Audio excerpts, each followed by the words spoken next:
répartir les rôles. Une fois que le clocher sonne, vous avez 3 minutes 30. Vous pouvez aller partout. Nous sommes venus 3 jours à Roisin au domaine du Caillou Kibic.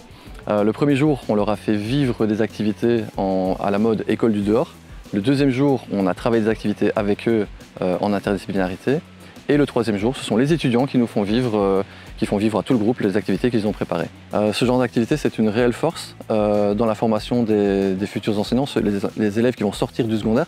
Ils vont suivre des cours théoriques à l'école, à la haute école, et ils vont aussi voir via ces AFP le côté pratique d'enseigner. Donc en fait, on remet de la pratique dans la formation et c'est quelque chose qui est distillé comme ça, en augmentant tout au long de la formation, et ils découvrent le terrain au travers des AFP. Le premier jour de cette retraite spirituelle, nous avons déjà eu une petite victime.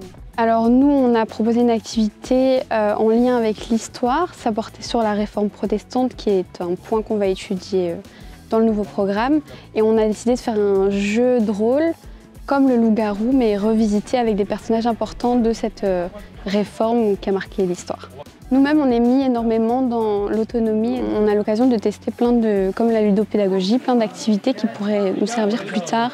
Moi, j'ai proposé en sciences naturelles une activité qui est du dessin d'observation. Donc, ils vont chercher des espèces animales ou végétales et ils les redessinent le plus fidèlement possible. C'est beaucoup plus simple de faire ça en école du dehors parce que ici, on a vraiment beaucoup d'espèces animales et végétales à disposition, alors que dans une salle de classe, on n'en a pas. Ce qui est vraiment intéressant, c'est qu'à l'AELA, on mise vraiment sur tout ce qui est stage aussi. L'école du dehors, ça s'inscrit un peu dans cette dynamique-là aussi, d'essayer de faire pratiquer les exercices, par exemple, aux autres camarades de classe.